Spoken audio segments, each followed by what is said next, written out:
Hey guys, it's Miss DePalma here. So I hope you guys are having a fantastic Thursday. I miss you guys very much.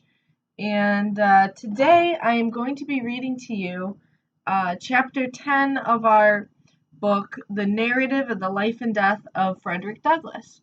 We were reading it together in class before all this happened, and I posted a couple chapters, but in case you are reading, I wanted to post the next one. So, here we go. Get comfortable, get some water, and yeah.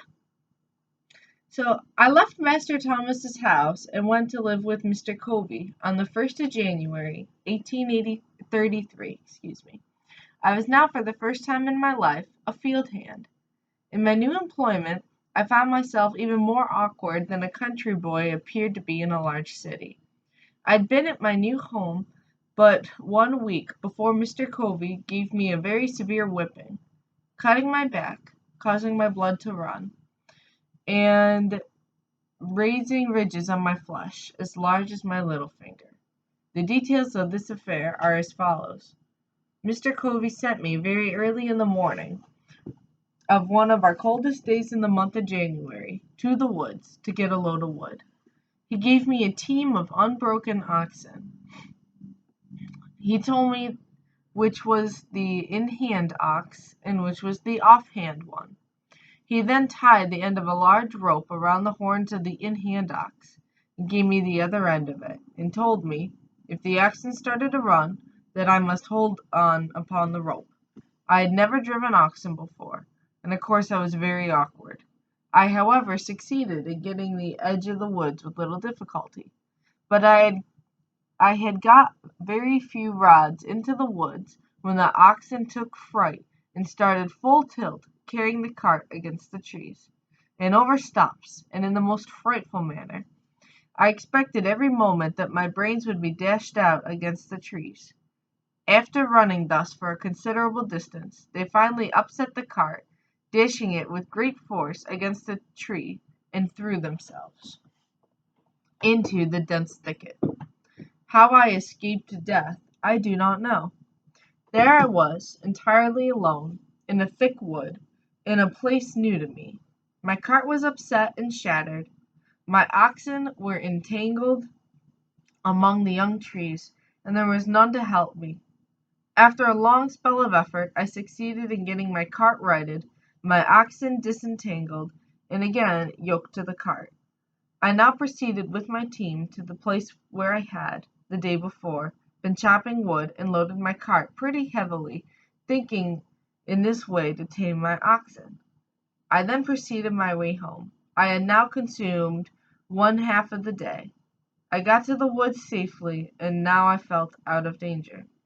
I stopped my oxen to open the wood gate, and just as I did so, before I could get a hold of my ox rope, the oxen just started, rushed through the gate, catching it between the wheel and the body of the cart, tearing it to pieces, and coming within a few inches of crushing me against the gate-post. Thus twice, in one short day, I escaped death by the merest chance. On my return, I told Mr. Covey what had happened and how it happened. He ordered me to return to the woods again immediately. I did so, and he followed on after me. Just as I got into the woods, he came up and told me how to stop my cart, and that he would teach me how to trifle away my time and break gates. He then went to a large gum tree with his axe, cut 3 large switches, and then, after trimming them up neatly with his pocket knife, he ordered me to take off my clothes. I made him no answer, but stood with my clothes on. He repeated this order. I still made him no answer, nor did I move to do that. Upon this he rushed at me with the fierceness of a tiger, and he beat me with switches, cutting me so savagely as to leave the marks visible for a long time after. This whipping was the first of a number just like it, and for similar offenses. I lived with Mr. Covey for 1 year. During the first 6 months of that year, scarce a week passed without his whipping me. I was seldom free from a sore back. My awkwardness was almost always his excuse for whipping me. We were worked fully up to the point of endurance. Long before day we were up, our horses fed, and by the first approach of the day we were off to the field with our hoes and plowing teams. We were often less than 5 minutes taking our meals. We were often in the field from the first approach of day till its last lingering ray had left us, and at saving fodder time, midnight often caught us in the field binding blades. Colby would be out with us. The way he used to stand it was this. He would spend most of his afternoons in bed. He would just then come out fresh in the evening, ready to urge us on with his words, example, and frequently with the whip. Mr. Colby was one of the few slaveholders who could and did work with his hands. He was a large working man. He knew by himself just what a man or a boy could do. There was no deceiving him. His work went on in his absence almost as well as in his presence, and he had the faculty of making us feel that he was ever present with us. This he did by surprising us. He seldom approached a spot where we were at work openly, if he could do it secretly. He was always aimed at taking us by surprise. Such was his cunning, that we used to call him among ourselves the snake. When we were at work in the cornfield, he would sometimes crawl on his hands and knees to avoid detection, and all at once he would rise nearly into our midst and scream out, "Ha ha! Come, come! Dash on! Dash on!" this being his mode of attack. It was never safe to stop a single minute. His comings were like a thief in the night. He appeared to us as being ever at hand. He was under every tree, behind every stump, in every bush, and at every window on the plantation. He would sometimes mount his horse as if bound for St. Michael's, a distance of 7 miles, and in half an hour afterwards you would see him coiled up in the corner of a wood fence, watching every motion of the slaves. He would, for this purpose, leave his horse tied up in the woods. Again he would sometimes walk up to us and give us orders as though he was upon the point of starting a long journey, turning his back to us and make as though he was going to the house to get ready. And before he would get halfway there, he would turn short and crawl into a fence corner or behind some tree and watch us till the going down of the sun. Mr. Colby's forte consisted in his power to deceive. His life was devoted to planning and perpetrating the grossest deceptions. Everything he possessed in the shape of learning or religion, he made conform to his disposition to deceive. He seemed to think himself equal to deceiving the Almighty. He would take a short prayer in the morning, a long prayer at night, and, strange as it may seem, few men would at times appear more devotional than he. The exercises of his family devotions were always commenced with singing, and as he was a very poor singer himself, the duty of raising the hymn generally came upon me. He would read his hymn and nod at me to commence. I would at times do so, others I would not. My non-compliance would almost always produce much confusion. To show himself independent of me, he would start and stagger through with his hymn in the most discordant manner. In this state of mind, he prayed with more than ordinary spirit. Poor man! Such was his disposition, and success at deceiving. I do verily believe that he sometimes deceived himself into the solemn belief that he was a sincere worshipper of the Most High God, and this too at times, when he may be said to have been guilty of compelling his woman slave to commit the sin of adultery. Oh, snap! The fact is just the case are these. Mr. Covey was a poor man. He was just commencing in life. He was only able to buy one slave, and shocking as is the fact, he bought her, as he said, for a breeder. The woman was named Caroline. Mr. Covey bought her from Mr. Thomas Lowe, about 6 miles from St. Michael's. She was a large, able-bodied woman, about 20 years old. She had already given birth to one child, which proved her to be just what he wanted. After buying her, he hired a married man of Mr. Samuel Harrison to live with him for 1 year, and him he used to fasten up with her every night. The result was, at the end of the year, the miserable woman gave birth to twins. At this result Mr. Colby seemed to be very highly pleased, both with the man and the wretched woman. Such was his joy, that of his wife, that nothing they could do for Caroline during her confinement was too good or too hard to be done. The children were regarded as being quite an addition to his wealth. If any one time of my life more than another I was made to drink the bitterest dregs of slavery, that time was during the first 6 months of my stay with Mr. Colby. We were worked in all weathers. It was never too hot or too cold. It could never rain, blow, hail, or snow too hard for us to work in the field. Work, work, work was scarcely more the order of the day than of the night. The longest days were too short for him. The shortest nights were too long for him.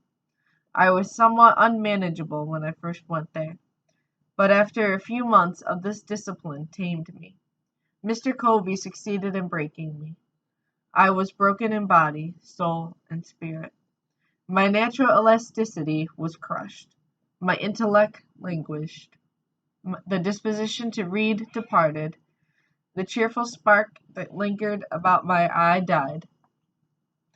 The large night of slavery closed in upon me, and behold, a man transformed into a brute. Sunday was my only leisure time. I spent this in a sort of beast-like stupor, between sleep and awake, under some large tree. At times I would rise up. A flash of energetic freedom would dart through my soul, accompanied with a faint beam of hope that flickered for a moment and then vanished. I sank down again, mourned over my wretched condition. I was sometimes prompted to take my life, and that of Covey, but was prevented by a combination of hope and fear. My suffering on this plantation seemed now like a dream rather than a stern reality. Our house stood within a few rods of the Chesapeake Bay, whose broad bosom was ever white with sails from every quarter of the habitable globe. Those beautiful vessels, robed in purest white, so delightful to the eye of freedom, were to me so many shrouded ghosts, to terrify and torment me with thoughts of my wretched condition. I had often, in the deep stillness of summer Sabbath, stood all alone upon the lofty banks of that noble bay, and traced, with saddened heart and tearful eye, the countless numbers of sails moving off to the mighty ocean. The sight of these always affected me powerfully. My thoughts would compel utterance, and there, with no audience but the Almighty, I would pour out my soul's complaint, in my rude way, with an apostrophe to the moving multitude of ships. You are loosened from your moorings, and are free. I am fast in my chains, and am a slave. You move merrily before the gentle gale, and I sadly before the bloody whip. You are freedom's swift-winged angels that fly around the world. I am confined in bands of iron. Oh, that I were free! Oh, that I were on one of your gallant decks, and under your protecting wings! Alas! Betwixt me and you the turbid waters roll. Go on, go on. Oh, that I could also go! Could I but swim! If I could fly! Oh, why was I born a man, of whom to make a brute? The glad ship is gone. She hides in the dim distance. I am left in the hottest hell of unending slavery. O God, save me. God, deliver me. Let me be free. Is there any God? Why am I a slave? I will run away. I will not stand it. Get caught or get clear. I'll try it. I had as well die with ague as the fever. I have only one life to lose. I had as well be killed running and die standing. Only think of it, 100 miles straight north. And I am free. Try it? Yes, God helping me, I will. It cannot be that I shall live and die a slave. I will take to the water. This very bay shall yet bear me into freedom. The steamboats steered in northeast course from North Point. I will do the same, and when I get to the head of the bay, I will turn my canoe adrift and walk straight through Delaware into Pennsylvania. When I get there, I shall not be required to have a pass. I can travel without being disturbed. Let but my first opportunity offer, and come what will, I am off. Meanwhile, I will try to bear up the yoke. I am not the only slave in the world. Why should I fret? I can bear as much as any of them. Besides, I am but a boy, and all boys are bound to some one. It may be that my misery and slavery will only increase my happiness when I get free. There is a better day coming. Thus I used to think, and thus I used to speak to myself, goaded almost to madness at one moment, and at the next reconciling myself to my wretched lot. I have already intimated that my condition was much worse during the first 6 months of my stay at Mr. Covey's than in the last 6. The circumstances leading to the change of Mr. Covey's course toward me form an epoch to my humble history. You have now seen a man made a slave. You shall now see a slave was made a man. On the hottest days of the month of August, 1833, Bill Smith, William Hughes, a slave named Eli, and myself were engaged in fanning wheat. Hughes was clearing the fanning wheat from before the fan. Eli was turning, Smith was feeding, and I was carrying wheat to the fan. The work was simple, requiring strength rather than intellect. Yet to no one entirely unused to such work, it came very hard. About 3 o'clock of that day, I broke down, my strength failed me. I was seized with a violent aching of the head, attended with extreme dizziness. I trembled in every limb. Finding what was coming, I nerved myself up, feeling I would never do to stop work. I stood as long as I could stagger to the hopper with grain. When I could stand no longer, I fell, and felt as held down by an immense weight. The fan, of course, stopped. Everyone had his own work to do, and no one could do the work of the other, and have his own go on at the same time. Mr. Covey was at the house, about 100 yards from the treading yard where we were fanning. On hearing the fan stop, he left immediately and came to the spot where we were. He hastily inquired what the matter was. Bill answered that I was sick, and there was no one to bring wheat to the fan. I had by this time crawled away under the side of the post and fail rents by which the yard was enclosed, hoping to find relief by getting out of the sun. He then asked where I was. He was told by one of the hands. He came to the spot and looked at me a while, asked me what was the matter. I told him as well as I could, for I scarce had strength to speak. He then gave me a savage kick in the side and told me to get up. I tried to do so, but fell back in the attempt. He gave me another kick, and again told me to rise. Again I tried, and succeeded in gaining my feet, but stooping to get the tub with which I was feeding the fan, I again staggered and fell. While down in this situation, Mr. Covey took up the hickory slat by which Hughes had been striking off the heavy bushel measure, and gave it me a heavy blow upon the head, making a large wound, and the blood ran freely, and with this again told me to get up. I made no effort to comply, having now made up my mind to let him do his worst. In a short time after receiving this blow, my head grew better. Mr. Covey had now left me to my fate. At this moment I resolved, for the first time, to go to my master, enter a complaint, and ask his protection. In order to do this, I must that afternoon walk 7 miles, and this, under the circumstance, was truly a severe undertaking. I was exceedingly feeble, made so as much by the kicks and blows by which I had received, and by the severe fit of sickness to which I had been subjected. I, however, watched my chance, while Mr. Covey was looking in an opposite direction, and started for St. Michael's. I succeeded in getting a considerable distance on my way to the woods, when Covey discovered me and called after me to come back, threatening what he would do if I did not come. I disregarded both his calls and his threats, and made my way to the woods as fast as my feeble state would allow, and thinking I might be overhauled by him if I kept the road, I walked through the woods, keeping far enough from the road to avoid detection, and near enough to prevent losing my way. I had not gone too far before my little strength again failed me, and I could go no farther. I fell down, and lay for a considerable time.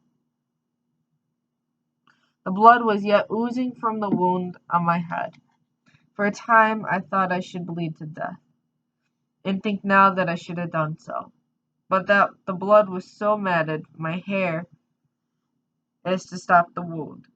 After lying there about 3/4 of an hour, I nerved myself up again, and started on my way through bogs and briers, barefooted and bareheaded, tearing my feet sometimes at nearly every step, and after a journey of about 7 miles, occupying some 5 hours to perform it, I arrived at master's store. I then presented an appearance, covered to affect any but heart of iron. From the crown of my head to my feet I was covered with blood. My hair was all clotted with dust and blood. My shirt was stiff with blood. My legs and feet were torn in sundry places with briars and thorns, and were also covered in blood. I suppose I looked like a man who had escaped the den of wild beasts and barely escaped. In this state I appeared before my master, humbly entreating him to interpose his authority for my protection. I told him all the circumstances as well as I could, and it seemed, as I spoke, at times to affect him. He would then walk the floor, and seek to justify Covey by saying he expected I deserved it. He asked me what I wanted. I told him to let me get a new home, that as sure as I lived with Mr. Covey again, I should live with but to die with him, that Covey would surely kill me, that he was in a fair way for it. Master Thomas ridiculed this idea that there was any danger of Mr. Covey's killing me, and said he knew Mr. Covey, that he was a good man, and he could not think of taking me from him, that should he do so, he would lose the whole year's wages, that I belonged to Mr. Covey for 1 year, that I must go back to him, come what might, and that I must not trouble him with any more stories, or that he would himself get hold of me. After threatening me thus, he gave me a very large dose of salts, telling me that I might remain in St. Michael's that night, it being quite late, but I must be off back to Mr. Covey's in the early morning, and that if I did not, he would get hold of me, which meant he would whip me. I remained all night, and according to his orders, I started off to Covey's in the morning, wearied in body and broken in spirit. I got no supper that night, or breakfast that morning. I reached Covey's about 9 o'clock, and just as I was getting over the fence that divided Mrs. Kemp's field from ours, out ran Covey with his cowskin to give me another whipping. Before he could reach me, I succeeded in getting to the cornfield, and as the corn was very high, it afforded me means of hiding. He seemed very angry, and searched for me a long time. My behavior was altogether unaccountable. He finally gave up the chase, thinking, I suppose, that I must come home for something to eat. He would give himself no further trouble in looking for me. I spent that day mostly in the woods, having the alternative before me to go home and be whipped to death, or stay in the woods and be starved to death. That night I fell in with Sandy Jenkins, a slang with whom I was somewhat acquainted. Sandy had a free wife who lived about 4 miles from Mr. Colby's, and it being Saturday, he was on his way to see her. I told him my circumstances, and he very kindly invited me to go home with him. I went home with him, and talked this whole matter over, and got his advice as to what course it was best for me to pursue. I found Sandy an old adviser. He told me with great solemnity I must go back to Covey, but that before I went, I must go with him into another part of the woods, where there was a certain root, which if I would take some of it with me, carrying it always on my right side, would render it impossible for Mr. Covey or any other white man to whip me. He said he carried it for years, and since he has done so, he has never received a blow, and never expected to while he carried it. I at first rejected the idea that the simple carrying of a root in my pocket would have any such effect as he said. I was not disposed to take it, but Sandy impressed me the necessity with much earnestness, telling me it would do no harm, if it did no good. To please him, I at length took the root, and according to his direction, carried it upon my right side. This was Sunday morning. I immediately started for home, and upon entering the yard gate, out came Mr. Covey on his way to meeting. He spoke to me very kindly, bade me drive the pigs from a lot near by, and passed on toward the church.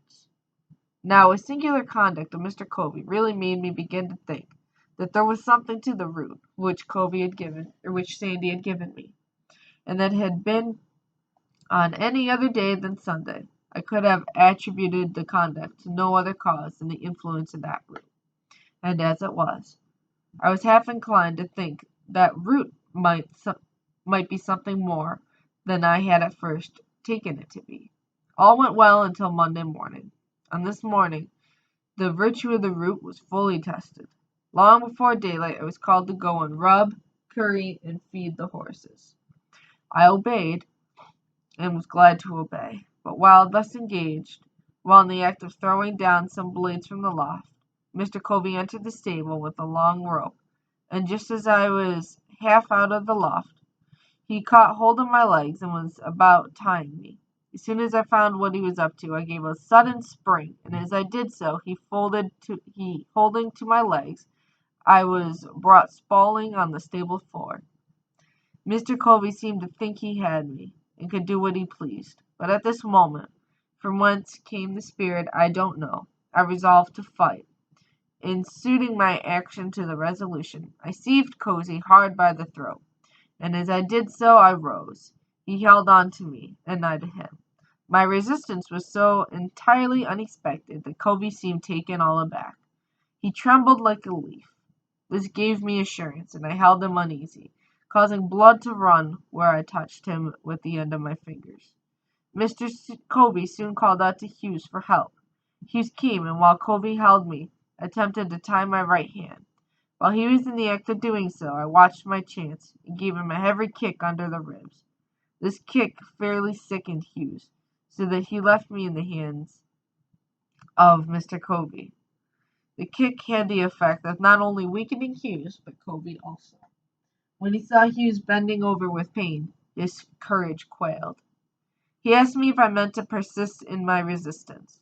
I told him I did, come what might, that he had used me like a brute for 6 months, and I was determined to be used no longer. With that he strove to drag me to a stick that was lying just about on the stable floor. He meant to knock me down, but just as he was leaning over to get the stick, I seized him with both hands by his collar, and brought him by a sudden snatch to the ground. By this time Bill came. Covey called upon him for assistance. Bill wanted to know what he could do. Covey said, "Take a hold of him, take a hold of him." But Bill said his master hired him out to work, and not to help to whip me. So he left Covey and myself to fight our little battle out. We were at it for nearly 2 hours. Covey at length let me go, puffing and blowing at a great rate, saying that if I had not resisted, he would have whipped me half so much. The truth was that he had not whipped me at all, I considered him at getting entirely the worst end of the bargain, for he had drawn no blood from me, but I had from him. The whole 6 months afterward that I spent with Mr. Colby, he never laid the weight of his finger upon me in anger. He would occasionally say he didn't want to get a hold of me again. No, thought I, you need not, for you will come off worse than you did before. The battle with Mr. Colby was a turning point in my career as a slave. It rekindled a few expiring embers of freedom, and reviving with me a sense of my own manhood. It recalled the departed self-confidence, and inspired me again with a determination to be free. This gratification afforded by the triumph was a full compensation for whatever else might follow, even death itself. He only can understand the deep satisfaction by which I experienced, who had himself repelled by force the bloody arm of slavery. I felt as I never felt before. It was a glorious resurrection from the tomb of slavery to the heaven of freedom. My long-crushed spirit rose. Cowardice departed. Bold defiance took its place. And I now resolved that, however long I might remain a slave in form, the day had passed forever where I would be a slave in fact. I did not hesitate to let it be known of me that the white man who expected to succeed in whipping must also succeed in killing me. From this time I was never again what might be called fairly whipped, though I remained a slave 4 years after. I had several fights, but was never whipped. It was for a long time a matter of surprise to me, by which Mr. Colby did not immediately have me taken by the constable to the whipping post, and there regularly whipped for the crime of raising my hand against a white man in defense of myself. And the only explanation I can now think of does not entirely satisfy me. But such as it is, I will give it. Mr. Colby enjoyed the most unbounded reputation for being a first-rate overseer and negro breaker. It was of considerable importance to him.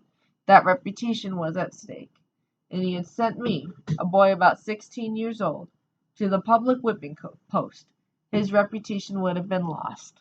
So, to save his reputation, he suffered me to go unpunished. My term of actual service to Mr. Colby ended on Christmas Day, 1833. The day between Christmas and New Year's are allowed as holidays, and accordingly we were not required to perform any labor, more than to feed and take care of the stock. This time we regarded as our own, by the grace of our masters, and we therefore used or abused it nearly as we pleased. Those of us who had families at a distance were generally allowed to spend the whole 6 days in their society. This time, however, was spent in various ways. The staid, sober-thinking, and industrious ones of our numbers would employ themselves in making corn brooms, mats, horse collars, and baskets, and another class of us would spend the time in hunting opossums, hares, and coons. But by far the larger part engaged in sports and merriments, as playing ball, wrestling, running, foot races, fiddling, dancing, and drinking whiskey. And this latter mode of spending the day was by far the most agreeable to the feelings of our masters.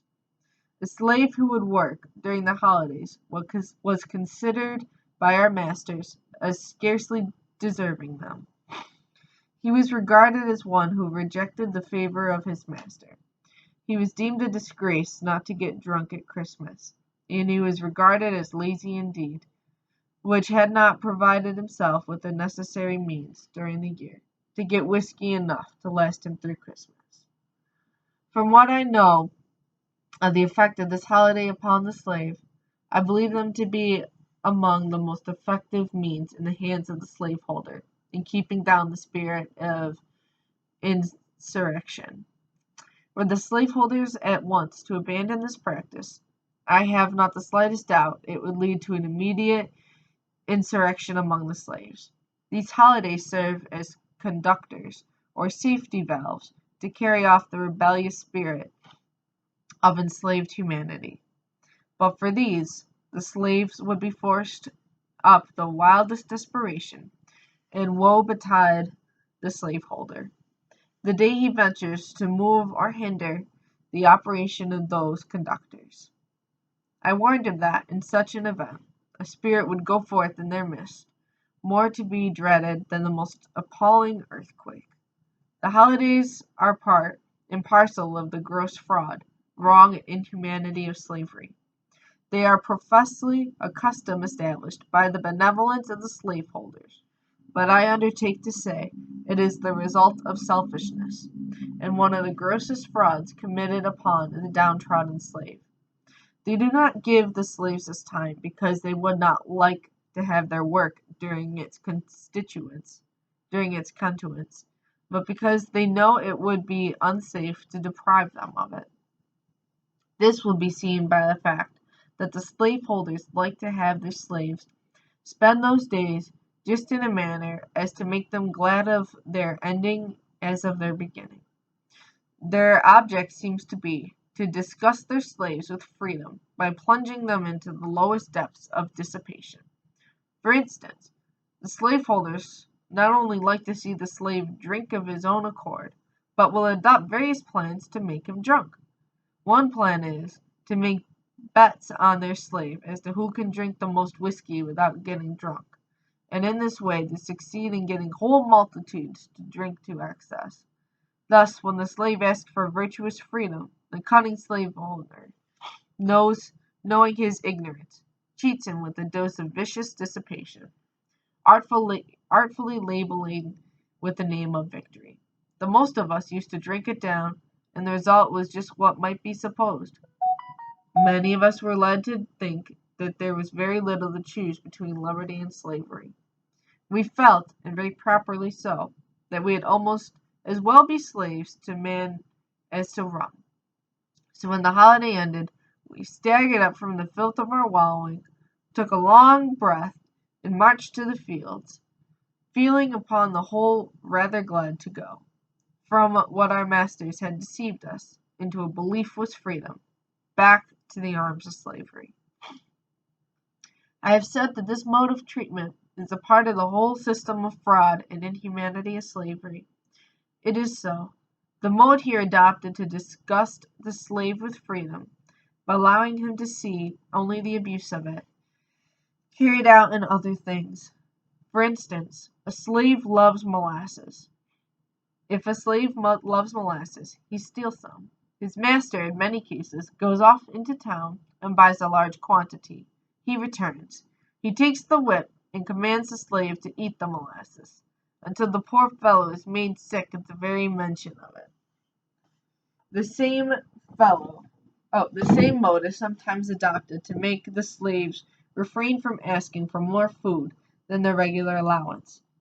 A slave runs through his allowance and applies for more. His master is enraged at him, but not willing to send him off without food, he gives him more than is necessary and compels him to eat it within a given time. Then, if he complains that he cannot eat it, he is said to be satisfied, neither full nor fasting, and is whipped for being hard to please. I have an abundance of such illustrations of the same principle, drawn from my own observation, but I think the cases I have cited sufficient. The practice is a very common one. On the 1st of January, 1834, I left Mr. Covey, and went to live with Mr. William Freeland, who lived about 3 miles from St. Michael's. I soon found Mr. Freeland a very different man from Mr. Covey.